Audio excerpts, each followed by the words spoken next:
Welcome. I'm Kinetic Symphony. I hunt down and report on mysterious and weird, true stories, from glitches to the paranormal. This is my weekly compendium for the week ending Monday, February 14th, 2022. Case file number 518, written by Scared Jury 750, Secrets of Two People Multiplying into Three. I was at my serving job on Monday night last week with 5 tables. I ended up serving these 2 guys at a table, and I took their drink orders and brought back 2 drinks, then took their 2 food orders and punched them into the system. Later, their order came up from the kitchen, and the slip said 3 wing entrees. I said, I made a mistake, I only put 2 orders in. I then turned around to see 3 guys with 3 drinks at that same table. I walked over with 3 plates, totally confused, and even said to them, I think I just glitched. For some reason, I thought there were only 2 of you here. They laughed it off and said, nope, it's 3. I wasn't tired. I started my shift at 5. Their table was straight behind the kitchen, so I think I would have noticed 3 at least once before their orders came while running other food, and I don't think I confused them with another table because my other tables were families. Case notes, file number 518. It's funny I can now say this with so many case studies to go by. I think what happened is as simple as you somehow died spontaneously, which does actually happen, and then you guys know the drill. Your consciousness zipped over to another universe and voila, quantum immortality. And now you're in a universe very similar to your own. Perhaps the only difference being at that table, it has 3 customers instead of 2. And the you in that universe, before you had switched over, had taken their order for 3. It's kind of remarkable how many glitches quantum immortality will explain. Not all of them, but quite a few. It does make me think though of all the possible universes out there that go beyond being similar to our own.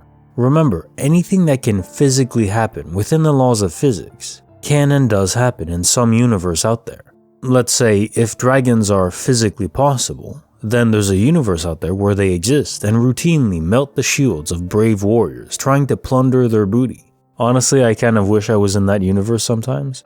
Sounds pretty epic. Minus being melted, of course.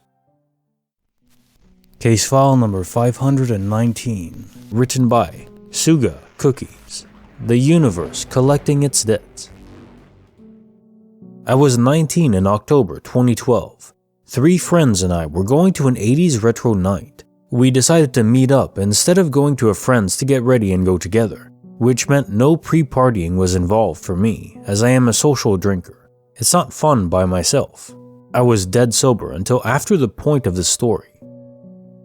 Using purses or wallets is not my thing at all, so I only had my phone, keys, and debit card. I secured my card and keys into the front button pocket of my band patch denim jacket. This jacket has no and still has no holes in any of the pockets. It's the one thing of my teen years I choose to keep because it kept well. We had this first one there gets the first round joke that we listened to sometimes, and I got there first, of course. It was payday, and I figured since there were only 4 of us, it wouldn't break my bank as we always ended up spotting one another as the night went on. We got to the bar to pay for our drinks, and my debit card wasn't in my pocket, but my keys and a crisp red $50 bill folded neatly in its place. I'm baffled at this point, as I know I didn't get a chance to stop at the bank to pull out any money, and worried that my debit card is now missing. I checked every single pocket on my outfit anyways, but it wasn't there. I didn't want to make a big deal about it, as there was a long line behind us and the night had just begun. Though I was truly freaked out, as this was also a new series of currency notes that just hit circulation. In Canada, our 50 note changed in 2012 to this, and it only stuck out to me because I'm a cashless person. The last time I had money out was at least 2 weeks prior to that night. It was paper money, not the polymer syrup smelling stuff, and it was already spent up. I paid with the new bill anyway, without ever thinking to really inspect the bill. I got home that night, and my debit card was still sitting in my wallet on my bedside table. My online bank account only showed my payroll deposit. There was no $50 withdrawal or any other transactions the day before. So where did it come from? 2012, I decided to just say, thanks for the free money, universe, and thought nothing more of it. Fast forward to October 2020. I still have this jacket hanging up in my closet, but I've since moved to a rural community. I've seen my jean jacket hanging up in my closet and thought, hey, it's been a rock of ages. And due to my own stupid pun on the Def Leppard patch I had on it for nostalgia. Dumb, I know, but I was happy it still fit. And out of habit, I checked all the pockets for holes. There were none. If there was, I would have chosen a different jacket. Being on a budget, I carefully folded a $50 bill I took out the day before and put it in the front pocket of my jacket with my key and phone in the hand pocket. I had been conflicted about bringing my debit card, so it was out on my desk and I left it there. At a grocery store in a nearby town, I get to the counter and reach into my front pocket. No bill. But now I had my debit card tucked away with my keys. Freaked out, but thinking I must have just changed my mind last minute as I needed gas on the way home, I just paid for my groceries with my card and assumed the $50 bill was left on my desk instead, since it wasn't anywhere else in the car. I only checked because as an anxious person, I tend to check I still have my money in my pocket periodically, even if it's a zipper pocket. I had my money in the store the whole time until I got to the counter. So weird. When I got home, the money wasn't on the monitor but my credit card. Weirder, I checked my bank account app and it said right there that I had withdrawn $50 the day before. 2020, I could only say, what the hell, universe? And thought nothing more of it until last week, when I started binge reading this subreddit. I just feel so detached right now, since putting these two seemingly separate events together in a way where it makes both complete and no sense at all. There is a fitting symmetry here, but the how doesn't make any sense. I'm now super wary of finding money in old clothes, because in my mind now, it's likely all the cash I thought I had lost over the years. What even is this reality? Bonus file, written by Cherry BXB, Secrets of the Single Slash. I live in a rural place and in a heavily wooded area. I've always felt totally safe in the woods, even at night. I used to go for night walks all the time.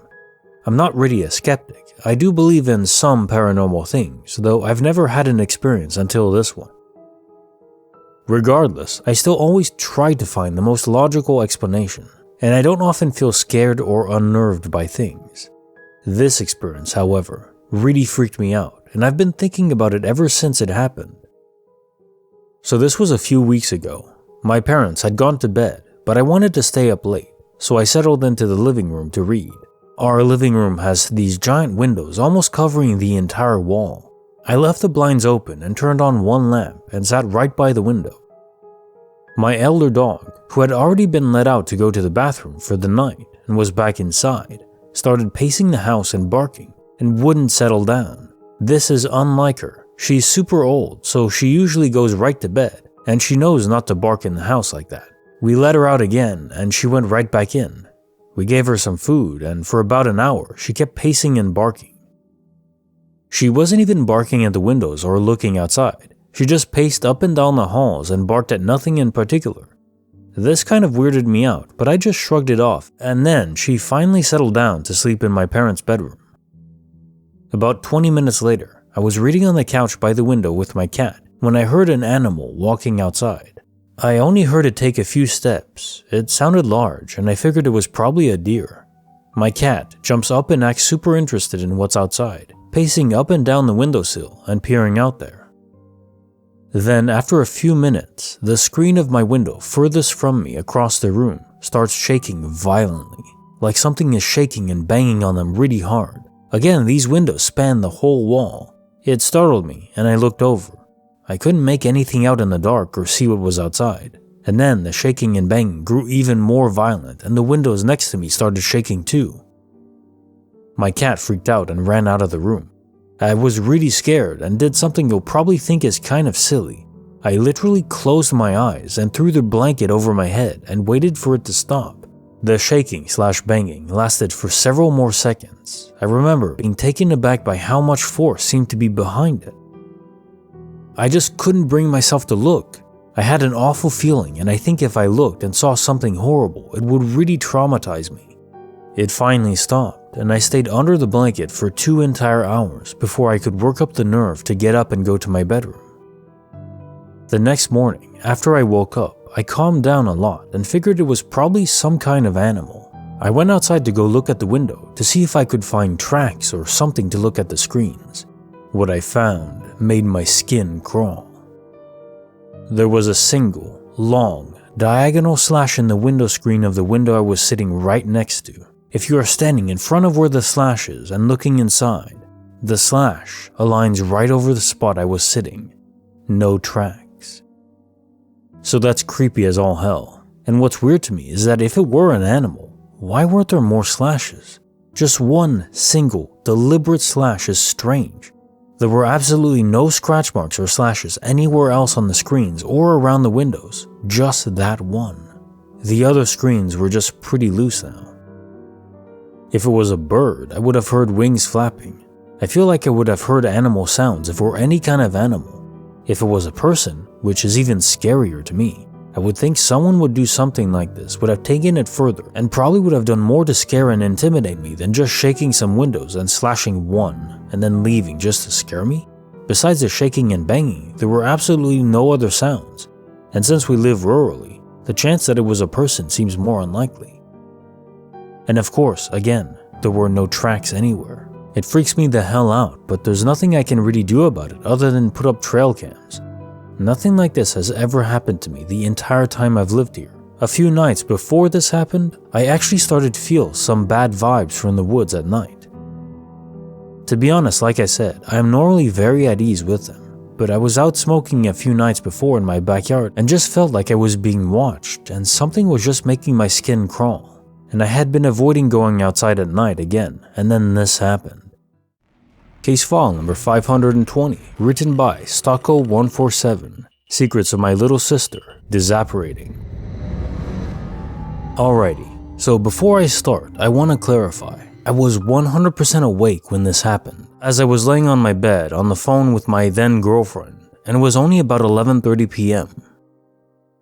I was 14 or 15 at the time, and I was living in a small 3-bedroom house with my father, little sister, 4 to 5 at the time, and my brother, 6 to 7.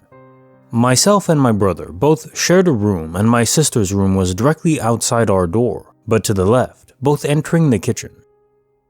At this time, as I stated before, I was on my bed talking on the phone when I heard my little sister moving around in her room, going through her drawers, etc. Now, this wasn't so strange, as she would always be waking up and pulling things out of cupboards, clothes, books, toys, etc. It was just a habit she had as a kid. After a few minutes of this, I see her walk past my door wearing a long white nightie into the kitchen. From this point, she is out of our sight, but floorboards are real noisy, so I can tell where she goes. She moves some dishes around and then walks further into the lounge room. At this point, I assumed she went to the toilet. But after her not returning to her bed, I thought she had gone and sat on the lounge, another one of her habits she tends to do when she wakes up late at night. So, not wanting her to get in trouble, I tell the person on the phone I'll be right back and proceed to go put her back to bed. But when I go to the living room, she isn't there. I check the bathroom, not there either. Strange.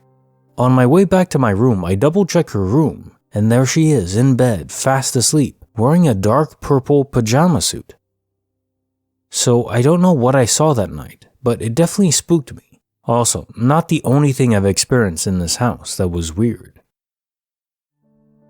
Case notes, file number 520.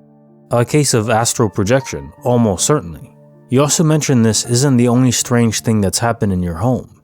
I suspect your sister has a lot of involuntary input on this. It appears that those who have this ability to project themselves beyond their physical form, they attract more glitches and mysteries than most. It's a common pattern I've noticed from reading so many stories from so many people. Maybe it's like a hidden ability granted at birth by random chance, a sort of extra bonus to our character stats when we are brought into the world. Most only play around with the usual, strength, stamina, intelligence, charisma, but the hidden traits of greater supernatural perception, like those who are sometimes able to see parallel universes for a few minutes, or in the case of your sister, the ability to cast her spirit around. If you ever tell your sister about this, I'd reinforce the fact that this is a gift, not a curse. Case file number 521, written by Scared Thug. Secrets of my embroidered top. So I took 3 medium-sized tops to be embroidered for work, 2 new with tags. My son picked them up for me on a Friday. On Sunday, I took them out of the bag and placed them on the ironing board. As I'm ironing, I realize one is not mine. It's a large size and obviously worn. Only one of the tops with tags is there. I drive to the shop and explain what happened. They take the large, review my receipt and say they'll call. Friday comes around and no call. So I go up there again and again. I'm told that the manager will call me. I'm thinking they're not going to call me because I had an issue with them before. They embroidered the back of my shirt by mistake, but they handled it professionally. Yesterday, I got home and the missing scrub top was folded on my bed, embroidered. I asked my husband and he said it was in his laundry. But how? He keeps his laundry in the closet and I keep mine in a corner of the bedroom. It wasn't in the bag, it didn't have the tags, and it's embroidered. Even when my son first brought the bag home, I glanced to make sure there were 3 embroidered tops. Creepy File Number 7, written by Ren Fannin. Secrets of the Bird and the Cage. In 2016, I had just returned to my home state from college, freshman year, and had gotten an awesome job as a store manager for a local boutique. I loved my job, and even though I had a really young crew 90% of the time, they worked hard. We were located in an indoor mall and were on the top level. Lots of people use the mall for whatever. Walking, window shopping, hanging out, real shopping. I love meeting new people, so honestly I enjoyed it. The night it started, I had my favorite 2 girls with me who were 17 and 18. We will call them A and M. They only worked a few hours at night throughout the week, but they were so sweet and fun to be around. So the night started like any other. A was putting out new stock, M was helping a customer, and I was fixing up the denim wall. My phone rang and it was my mom, which was weird. She never bugs me during work hours. So I answered and asked what's going on.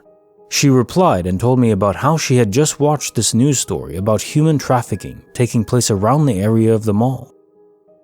They had caught a bunch of guys trying to force 2 girls into their truck, and that led to them finding 4 more girls at a house. She was telling me she just felt like she had to tell me right away so I could keep an eye out, but also watch out for my younger girls.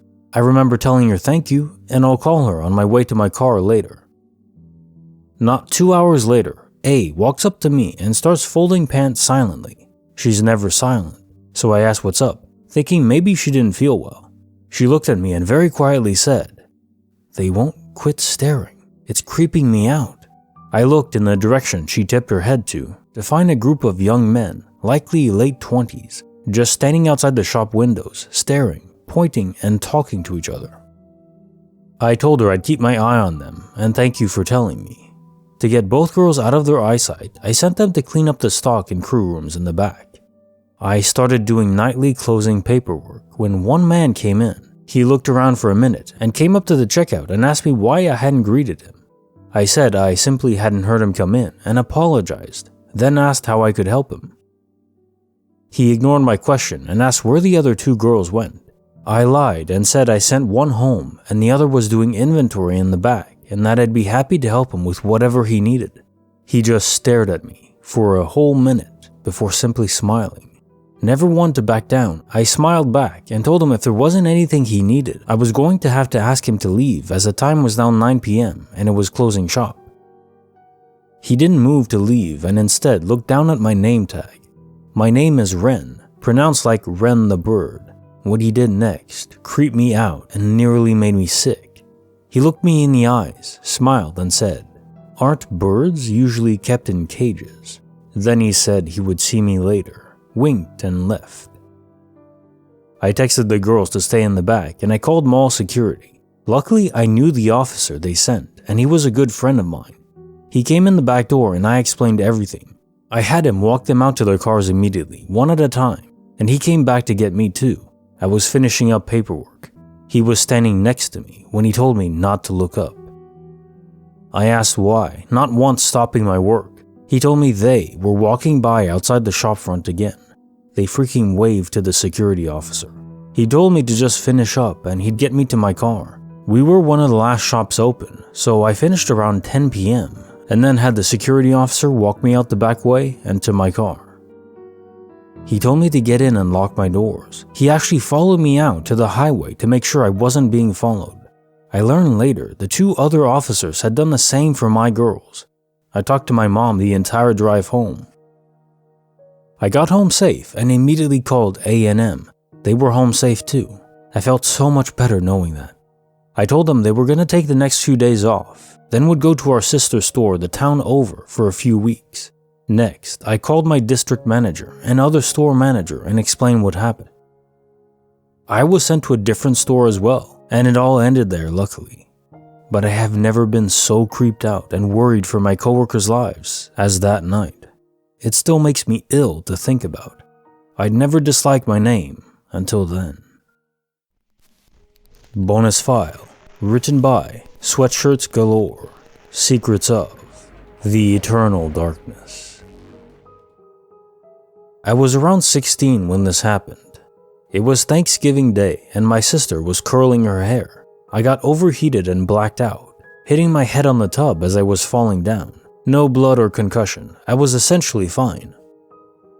Into the blackout, I woke, feeling weird. I had wanted to continue sleeping for what felt like forever, but I couldn't. I got up and looked around. It was nothingness. But I felt something near me, behind me, darker than the darkness surrounding me, the nothingness. In a voice, it communicated with me. It asked me if I was ready.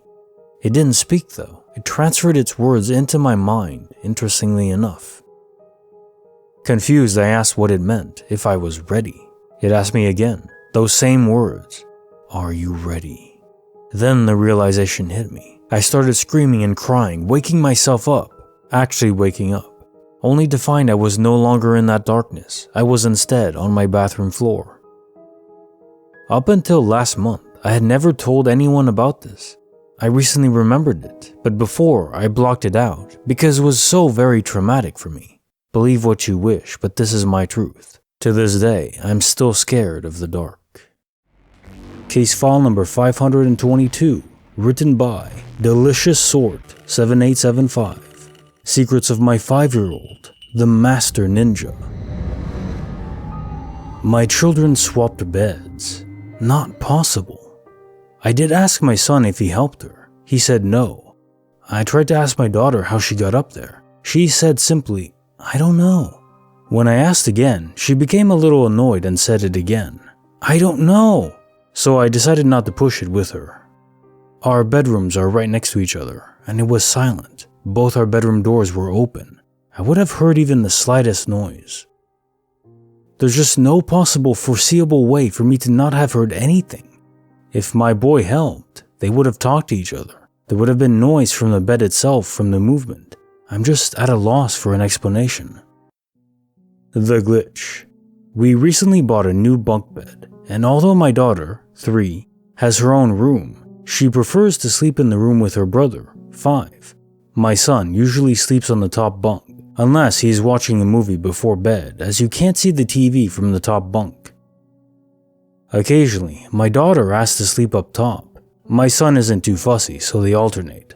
However, my daughter cannot climb the ladder herself. She never has been able to, and is too scared to try when we try to teach her. So we need to lift her up to get her into bed and bring her down when she wakes up. Last night, I specifically remember putting my daughter to bed on the bottom bunk. I recall because we were watching a girly movie before bed, and after switching it off, I laid with her and dozed off myself for a short while. When I woke, I gave her a kiss, stroked her head, and went to my room, with my husband already asleep in bed. About 20 minutes later, I was in bed reading, and I heard my daughter stirring. It's extremely common. She wakes most nights for a little sooking, complaining, but goes back to sleep with a little soothing.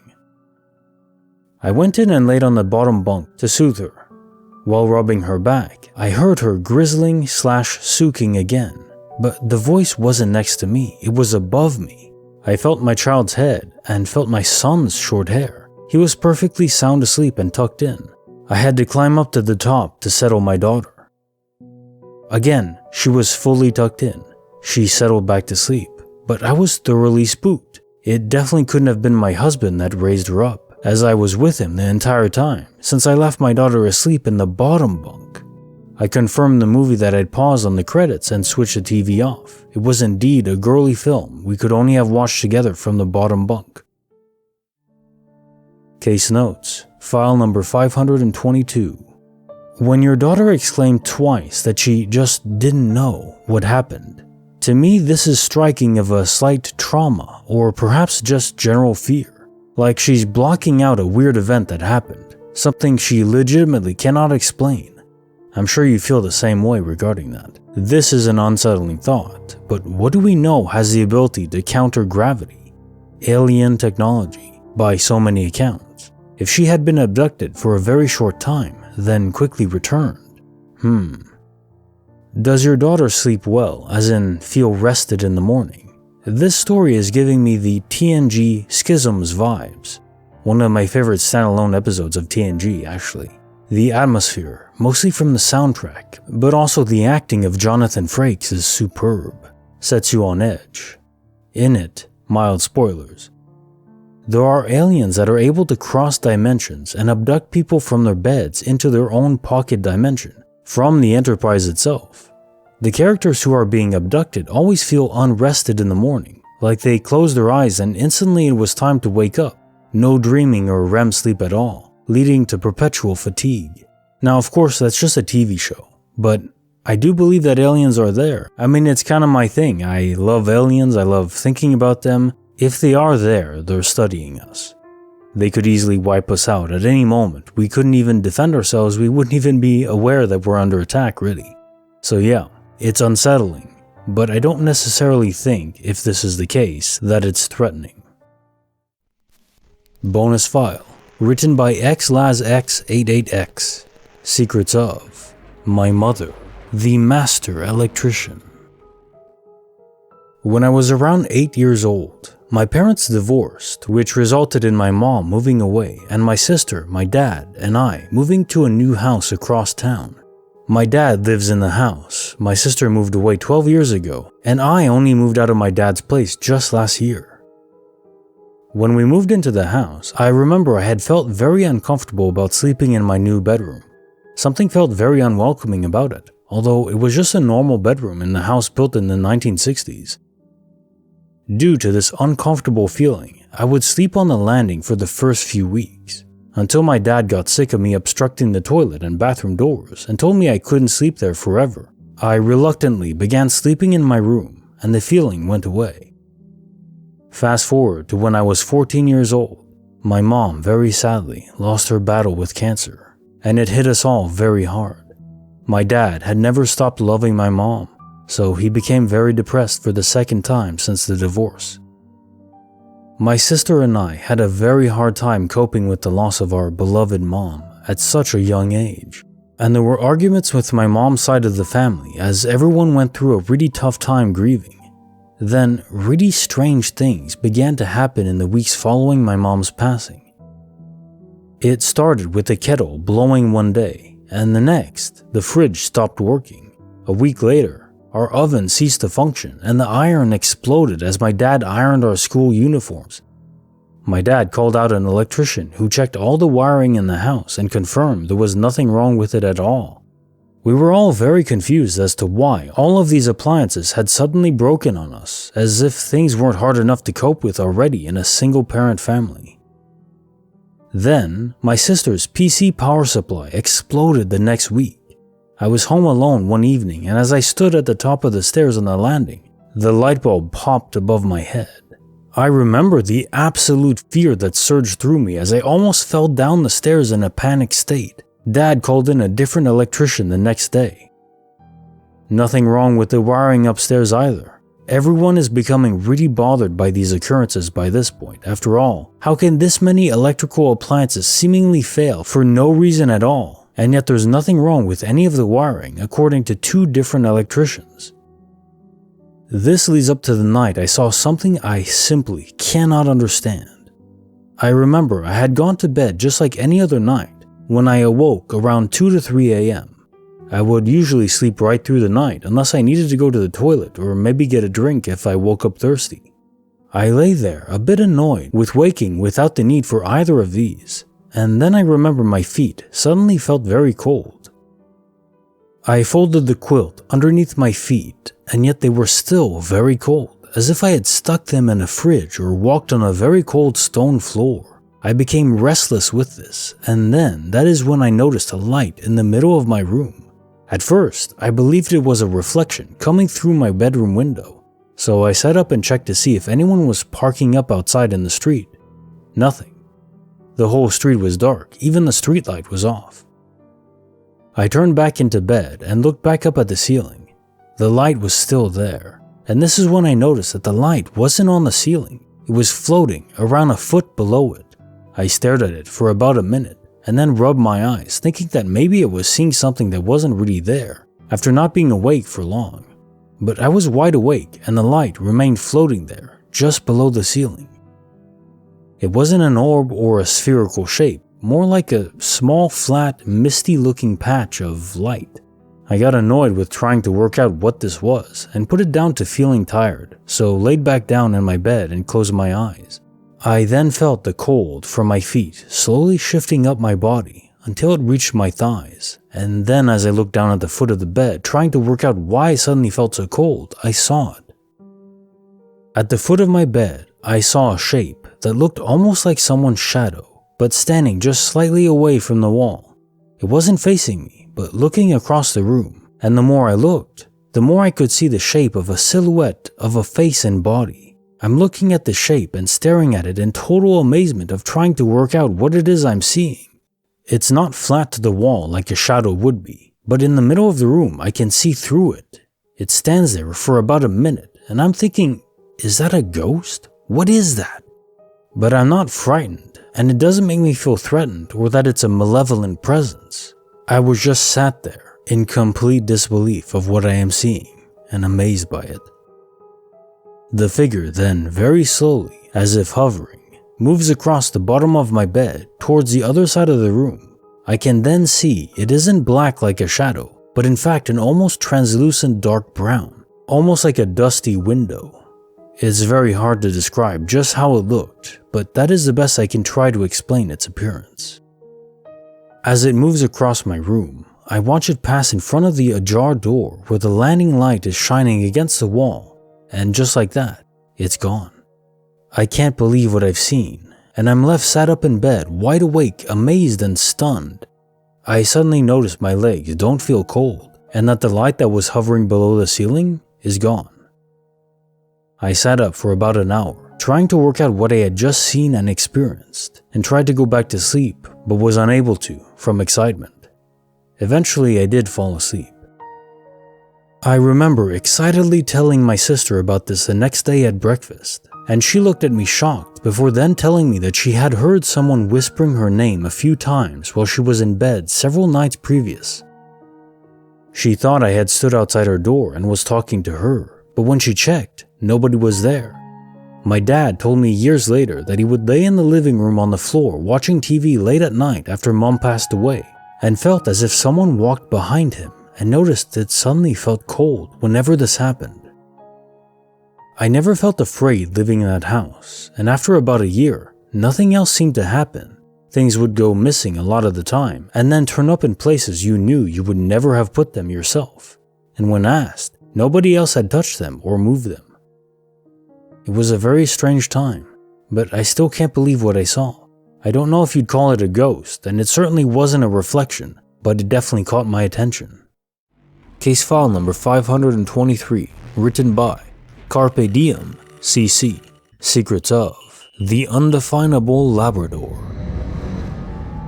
I want to start by saying that I've never done drugs, I have no history of mental illness, and I wasn't drinking at around 7:30 a.m. when this happened, nor had I the night before. I take the bus in the morning and wait at a pretty large outdoor terminal. Lots of people walk their dogs and walk around in the morning by where I normally stand. 2 days ago, I saw a tall guy walking a dog that was a golden retriever type. That's not unusual. He was wearing a gray sweater and khakis and was tan in complexion. I looked away for a second, and it was like he and the dog had both paused. Weird, I thought, until the exact same man, just with a yellow lab instead, came walking down the hill. The two of their profiles lined up in front of my eyes about 7 feet in front of me, and they became the same person, with the Labrador being the dog that won out. I wouldn't have believed this happened and would have chalked it up to me being tired or something if the girl sitting there with me hadn't exchanged shocked glances with me. I also saw him with the lab today. It's really trippy. Case file number 524, written by BC Addy, 85. Secrets of the Elevator Crushing My Mind. Hi folks, I'm 19 years old and I have a girlfriend of the same age. She is an amazing person and I can't put into words how much she helped me during 2021. When I'm with her, I feel like I'm the best version of myself, even if I'm not perfect. We've been helping each other out in numerous situations since we started dating, and that's one of the reasons we are so close. That and the fact that we were friends for ages. Unfortunately, some crap has been going on with her family. I won't go into detail because I respect her privacy. That said, she is definitely not at her best right now. She's already going through a lot and her relatives keep fighting over her attention, like little kids. None of this had anything to do with me, but I'm here to support her, as she did for me before. So after Christmas, I decided to take her to a hotel so that she could de-stress and stay a little away from home. We went to a place that is famous for having units in several cities here in Brazil. I booked a nice room and we spent a great day together. However, something weird happened with the elevator in that hotel, twice. We got there around 1400 military time, or 2 p.m. I checked in and took the elevator to the top floor. Our room was 967, and the elevator dropped us to the left of it. We got in and everything was fine. We talked about what was happening with our life, and things were getting progressively fun as we were both starting to relax and enjoy the moment. At around 1900, 7 p.m., after taking a shower, we decided to go out for pizza. There is a Domino's right next to the hotel, and she wanted to try it. As we were leaving, I noticed something odd. The elevator was on the opposite side as it used to be. It was to the right of our door. We were both visibly confused. She was following me around, and it seemed like we were lost, which is awkward considering that the whole floor is just a straight line. Once we found the elevator, we both assumed it was all a big mistake, which is normal for my life. Fine, we got the pizza, had a great night, and an even better morning. As we were getting ready to go home, packing our things and all, her mom called her. Once again, I'm not going to get into any details. I will say that her mom was an extreme bitch on the phone, and that made her feel uncomfortable, especially because I was there. That was it, she now wanted to go home fast. I noticed that, and we left about 5 minutes later, at 10:50 a.m. However, the damn elevator was to the left of our door, as it originally was. I couldn't believe it, and my girlfriend was visibly lost as well. That said, she had bigger things to worry about then, and simply didn't care. Once I tried to point out that oddity to her, she said that I was the one confusing her mind and that the elevator was always to the left. I just said, okay then, and we left the hotel. Overall, it was an amazing night. The room was great and I felt unbelievably comfortable during my time there. Me and my girlfriend also spent New Year's Eve together and things are getting better, I believe. However, this elevator is still on my mind. It didn't scare me, it made me curious. Creepy file number 8, written by Crunchy Leaves. Secrets of the 3 a.m. Laundromat Stalking. I'm a thin, athletic, white guy, 5'9". Not the most intimidating presence, just average. But I happen to have a nice, bulky coat on that probably added some uncertainty to my figure. Also, my savior, because as mentioned, I'm not exactly a bear, would be my situational awareness. It's 2:30 a.m. or so, and it's my favorite time to do laundry. There's a 24/7 auto-electronic laundromat right by my apartment. While there's employees there during business hours, there's roughly an 8-hour stretch where I'm the only one who will be in the building. I'll occasionally see an old-timer around 4:30 to 5 a.m., but usually only on Sundays, which I avoid. It's literally only a half-mile from my place. I zip down there. It's a cold night, well below freezing. I toss in my clothes, soap, and swipe the laundry card. On my way to grab gas, milk, deposit at the bank, and back to my apartment to bring some things inside from my car. I do some dishes and decide to head back down. I'm usually playing a video game while doing my laundry, or just procrastinating. My stuff will sit for up to an hour sometimes. There's no one there, so hey, no biggie. Not this time. It's now just shy of 3 a.m. and I get the notification that my laundry is done on my phone as I'm seconds from the laundromat parking lot. I pull in and scan the parking lot. No one here. I proceed to walk in the front door and immediately notice someone come into the building from the far side door. A guy maybe 6 foot with 2 hoodies on, both hoods up. Most of his face was concealed. The building is unlocked and often used when the place is busy, but there was no card there, although there is a bathroom in the place. As I walked to my machine, which was about dead center in the building, I thought this person had quickly bolted back outside. Then I noticed him again. I think he had ducked, still just by the door. Mind you, we had 2 islands of laundry machines between us. He starts up near the wall, which is on my left. I'm watching him at this point. I was hoping he'd need to use the bathroom, but he hurried past it, not in a run, a very quick walk.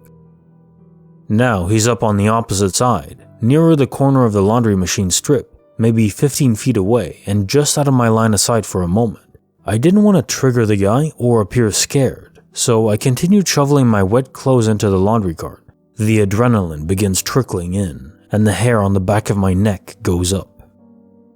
Before rounding the corner and crossing back into my vision, he hesitated. I eventually turned my head to rotate back and he kind of popped into the picture. He glanced over and we made eye contact as I reached into my coat pocket to fist my keys. He continues up the aisle and makes a left back out the side door. I have a little blade in my keys, so I popped that open and proceeded to toss my crap in the dryer while scanning my surroundings the entire time. Eventually the time came to go outside. The front doors are automatic, so I had both hands free. I literally walked out of the place wielding a knife, shaking with adrenaline. But it was a ghost town out there. I proceeded to my car, went home, drove my wife to work, and I waited until about 6 to grab my clothes. My conclusion is that I'm nearly positive that this person scoped out the laundromat. My machine, all of them, has a digital timer for the current wash.